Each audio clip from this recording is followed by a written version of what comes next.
Hello, good morning, dear network, dear Nobel Prize jury and friends and followers. Good morning, this is Fanny Menardi and I'm making a new video regarding the Nobel Prize takeover campaign. I've been campaigning for a year to support the Secretary General of the United Nations for the Nobel Peace Prize. And as it went, I was like, why not supporting all my other idols that I feel should be rewarded, like Elon Musk, for the Nobel Prize of Physics, because of course, I don't think anyone this year or last year has shown so much improvement in technology and incredible achievements with Neuralink, for the healing, or at least finding strategies to compensate disabilities, or launching rockets going to Mars, and the robotics. I mean, it's so much. Tesla, the electric vehicles, so everything falls into place with the Sustainable Development Goals of the United Nations. And then I was like, but what is missing to the rockets is the clean aspect. Because of course, the combustion that is produced by the rockets emits so much pollution. And they're planning on launching thousands and thousands of ships to go to Mars. So just imagine now with the airplanes, the cars, and the rockets, the pollutions, like here in Florida, we constantly have bronchitis, pneumonia, coughing. I'm coughing all the time. So, of course, it's amazing. It's a step, every improvement, like in medicine, stuff that they found years ago that feel like normalcy to us. At the time, that was revolutionary. Vaccines against diseases like, measles or tetanus, all these things that for us, they don't even exist anymore, but this is because of these huge improvements at the time that it becomes normalcy for us. So the rockets, with all the data that SpaceX has acquired, of course we can now add the new researches of the International Space Federation with the free energy and my anti-gravity electromagnetic equation that they completed at the International Space Federation, adding this to all the data that SpaceX has gathered to create these new sustainable spaceships. So it started like this, and I was like, so let's nominate also the International Space Federation with Nassim Haramein and bring them together in a room so we can sign contracts to implement, those new prototypes and then produce them. And it goes along with what the government wants to do. Americans want to be the first ones to go to Mars, and Russia as well. They're passionate. Vladimir Putin is passionate about technology. He's passionate about space exploration. So this is the key to peace, to negotiating peace. They want exceptional sensations. So instead of going and killing people at war, bring them technology, stuff that they are going to be able to show their power, their force, their excellence, their strength, the warrior culture. It's a culture since the time of the Greeks, even before that, the Incas, they were all warriors. So we can't take this from the human race, but we can actually take it to the space race and avoid killing people in the process. And then I was like, if I have the chance of getting a literature prize and we're all going to be there, and then why not gathering the entire team? The other day at work, we had this argument with a parent, and all my team showed up for me and, to protect me. And I was like very touched. I was like, wow, that made me feel protected. That made me feel supported, and I feel like if everyone in the world would feel like this, there would be less war, because wars start because of people who feel left out. They're angry. They want to be heard by their government, and they start breaking things, and it escalates into wars. So I wanted to read an extract of The Bridge from Barack Obama.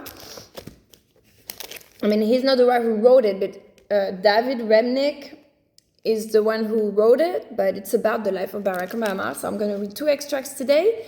And then I'm going to give you my nomination also for the Economic Science Prize, which of course I support Dean Graziosi, Tony Robbins, and why not Kim Kardashian, because they're all people who started from nothing and who built an empire and now use their influence to empower other people. She empowers women, the fashion industry, and they empower people who are struggling in a divorce, who are trying to start new businesses, but they're also huge strategists for politicians. And so let me read this extract. To have a family, which we did, who constantly reminded you how smart you were, how good you were, how pleasant it was to be around you, how successful you could be, it's hard to combat. Our parents gave us a little head start by making us feel confident, because they're talking about when they grew up as white kids, a lot of people would tell them they're not good enough, so having a lot of support is what made the difference. And it was the same in my journey when I had these big dreams. I would have people come here and look at my paintings. They were, oh, your paintings are really cool. Yeah, I could buy one of your paintings. Yeah, I'll give you $100. I'm like, oh no, sweetie, I'm not selling those for $100. Like, this was when I started at the beginning, but this one, I'm gonna sell it for $1 million. And she was laughing literally at my face, like, I don't think you'll ever sell any of this stuff for $1 million. I was like, well, watch me, because I know the energy, I know all the experience, the team, everything that came to build these paintings. It's not just a decoration, it's all the energy that comes to it. And I know it works. I know the power of just a little crystal. I'm wearing a little crystal, and you cannot imagine the effect that it has on the people around you, on the events around the day, like every day, all the time. And the painting is the same thing. You have people come here and they're looking at the painting, and all of a sudden it opens a window of conversations. So I did not let people's opinion stop me on my journey, or when I'm talking about the Nobel Prize to like my family or my parents, they start laughing like it's a joke, like, yeah, okay, sure. And I understand that it's very rare, but the only reason why I believe it's possible is because I had mentors and this whole entire team and tribe behind me to show like, why not, it's possible, and like pushing, and if everybody would feel empowered this way, there would be no more war. Everybody's supporting each other, like the divisions, the political divisions. That's what Americans want. I feel like there is this culture of argument, mostly around teenagers, but sometimes you hear the parents and you're like, okay, I know where this comes from. Not everyone, but a lot of people feel like they find their identity. They have a strong identity because they're opposed to something and they're loud about it.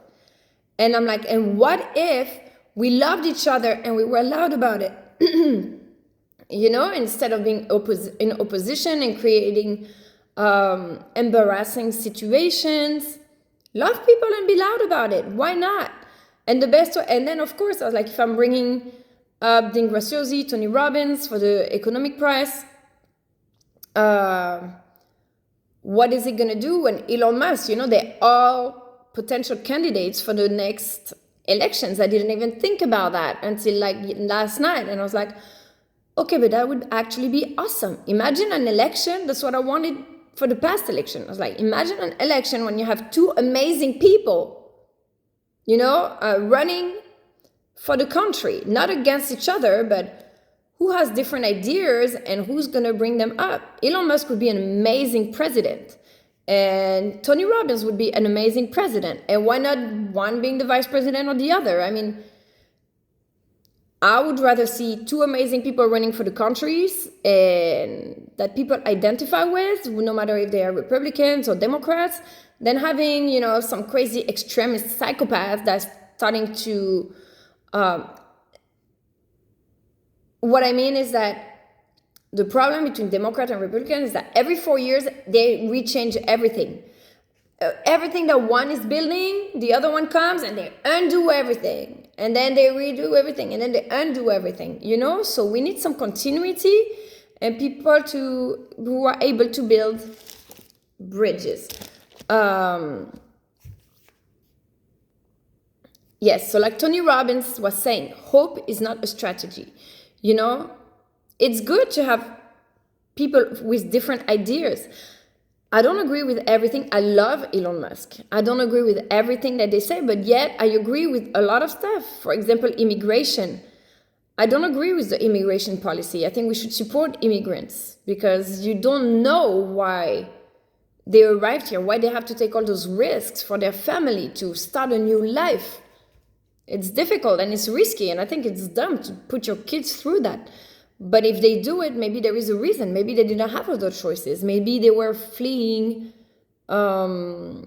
guerrillas and gangs and violence, or maybe there was no food in their country or violence. So we should support them. At the same time, it's unacceptable that people come to another country and they make a mess. They bring chaos. They become, they use crime for a living. This is unacceptable. So these people, yes, they need to be sent back to their country. And not even that. If they're criminals, they need to be put to jail, not sent back to bring chaos back home. So we have to see all the point of view so we can find a middle range and then find the perfect balance. So now let me read another extract. So yes, hope is not a strategy. That was the main point of my video. Hope is not a strategy. Tony Robbins says that. I could win a Nobel Prize. I wish I will. And the Secretary General of the United Nations could win a Nobel Prize. And Elon Musk could wish a Nobel Prize. And I could wish or hope that after that, they're going to think I'm good enough, to be part of the team. They're going to think I'm good enough to hire me at the United Nations. And maybe we're going to meet up and talk about building spaceship. And then we're going to have to contact the International Space Federation. And we have to run after marketers, to help us launch our campaign. And this is just, we can hope that they respond, and we can hope, and it's going to take a while. So we can hope on all this stuff, or we can make it happen and gather all these people right away in a room and not letting anyone go until we say, now we're here for peace. This is what the Nobel Prize has been working for, promoting people who want to remove the nuclear weapons, who want to bring peace. This is the Nobel Peace Prize. You reward people for their achievement, but what if this time we came out with a plan and you have the best strategists, the best engineers, the best scientists, the best writers and campaign and consciousness activists and truth seekers, I'm thinking, of course, of Elon Musk, Billy Carson, Dean Graziosi, Tony Robbins, Antonio Guterres, The Rock, Kim Kardashian, all people who have massive influence.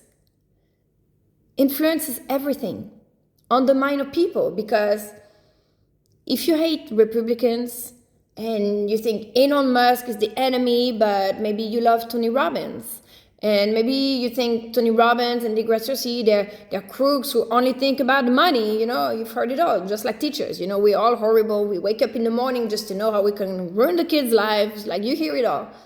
But maybe they believe in science, or maybe they love fashion, they love Hollywood, Kim Kardashian, they love The Rock, so you need to find role models that people identify with and trust. And even better, if they're from different political parties, and we can be together in the room and show that we can work together. So imagine the example that would set for the entire world. So that's why I'm saying, hope is not a strategy. Let's put a white flag on this amazing event in December, like the highest event in the world where we preach for peace. And then set up how we're going to convince people and how we're going to put pressure on those governments to give us the nuclear weapons and show the power of unity. So that's my plan. I think it's beautiful. And so let me read one last extract. I absolutely need to go to work. The ultimate prize at the law review is its presidency. A comical proportion of each year's law review cadre, as many as half, ordinarily run for presidency. At first, Obama was reluctant to run. The competition would take place in February of his second year. He was gaining a reputation among his African American peers and among many faculty members. Christopher Edley Jr., whose father had been a protege of Thurgood Marshall's, had been elected to the Review in 1975, the black editor in many years. As a professor, he saw great promise in Obama. And then they say, there are a couple of things about legal education that can be enormously valuable, Edley said. One, of course, is studying how institutions of governance and property operate, how courts, legislators, I'm horrible reading in English, regulatory agencies operate. Second, it instills habits of mind that I think are enormously powerful, even when you are not dealing with something that one would narrowly consider to be law.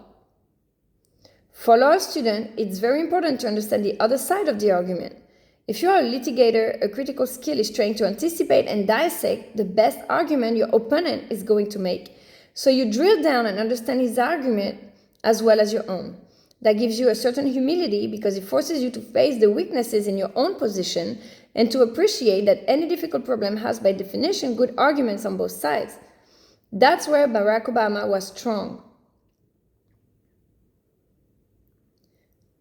Yeah, and Barack Obama is so good at debating. Even I remember there was a man in the crowd who was like screaming, and instead of kicking them out of the crowd, he told them to stay, and he started addressing the argument. He said, yeah, you're right to speak up for your opinion, but fighting and making chaos is not how we're gonna succeed.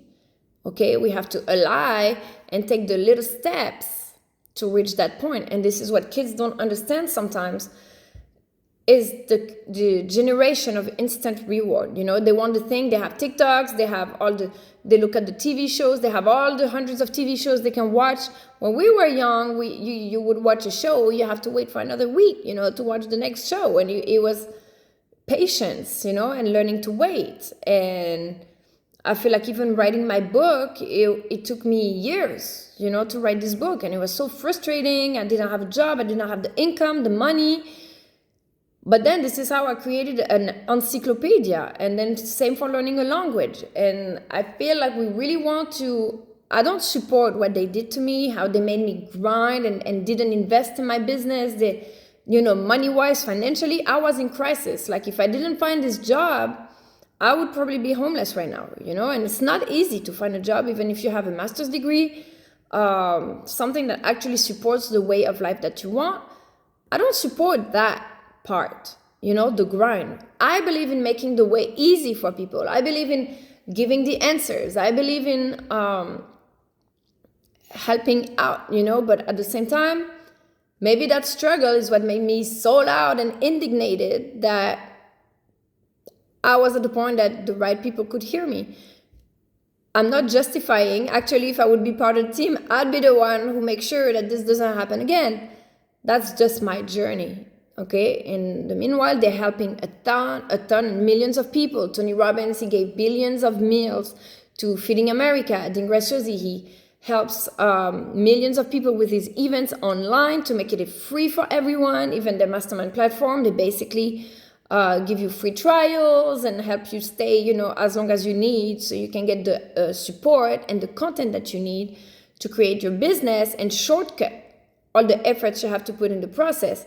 Still have to put a little bit of efforts into the things, at least to show that you care about it. Sometimes God is just putting obstacles to see how much you want it and how much you care about it. So that was it today, guys. I have to go, but yes, that was really the theme of today. Hope is not a strategy. Let's find the best, put them in a room and sign contracts, make projects, and start having a plan of action. Let's go. Have a good day, everyone. Bye.